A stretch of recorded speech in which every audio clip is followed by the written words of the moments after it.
Everybody's got traumas. We all have things that were beyond our control that created pain. But today, people talk about their trauma as part of the identity. But most traumas they're stressors. They were more stressful then. We had the capability to deal with it, but he has a different level of capability today than he did back then. And he woke up to that and he reclaimed his true self. All of us have more today than those times. All of us have done things at times where we felt guilty or not enough or were unworthwhile, but you made the best decisions you could at that time. You couldn't have done anything but what you did back then. It's the best you had of resources at that time. We're not still beings. We're growing. And post-traumatic growth is the whole purpose between trauma.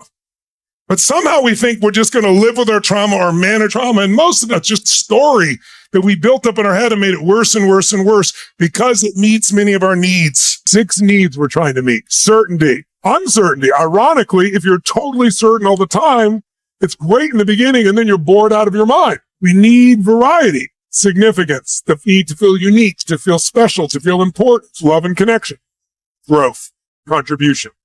Guess what? Trauma is significance. It's bigger than anything else in your life. And by the way, trauma also creates variety, believe it or not. It's why do people go watch a movie? People don't go to a movie where the main character starts out. You've heard me just describe this before. What's it like in the beginning of the movie? They're happy, they're healthy, they're fulfilled, they have beautiful work, they have beautiful relationships, their life is perfect.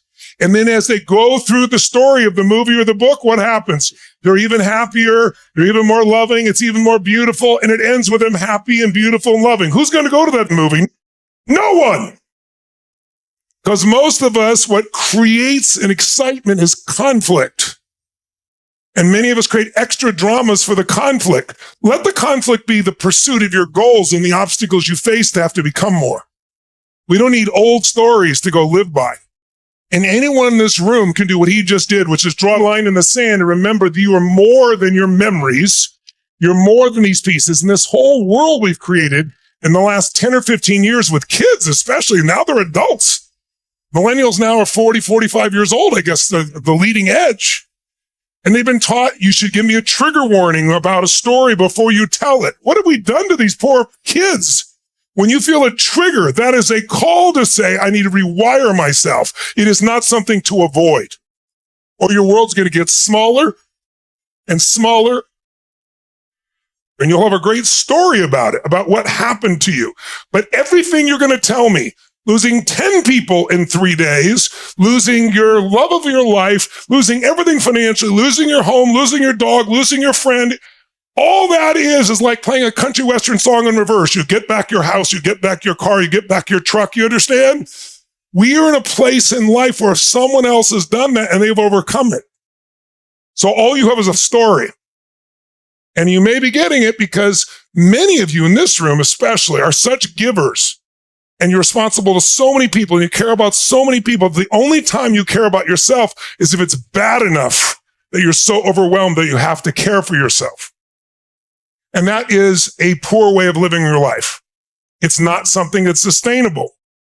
So it's not that you can't deal with it. It's like you have to create a problem so big that now finally you have to pay attention to yourself. And you might feel sorry for yourself because at least you're feeling for yourself right now. Okay, you're one of those people. You're a giver. I've got to know you over time. And you're just like, give. Well, now I got enough reasons that I can feel my own feelings, feel for myself, deal with my own conflicts, but it's a call. All of it is a call to your soul and spirit to claim more of who you really are. And you won't. It's like if I lift a light weight and I do 100 reps, I get no growth.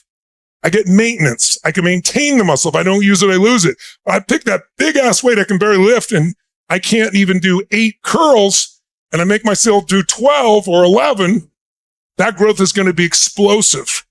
Emotional, spiritual growth is what really makes us happy long term. My set of beliefs was, okay, well, death, okay, it's, I don't know what it really means in the end, but I don't think this is the end. Nothing ever ends. Everything in the universe transforms. It goes from one thing to another. Nothing is destroyed. And so I'm like, okay. But when I went there, It was so different. And you'll see this when you go. I got on a barge and then I drove by, and there are these places where for 4,000 years they've been burning these fires and never letting them out, no matter what happens outdoors. And they have wood stacked as high as the ceiling or more.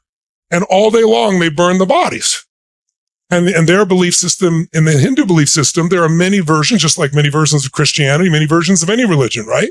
Different sects. Some believe that you get to nirvana, which in their belief, it's reincarnation. Nirvana is you don't have to come back.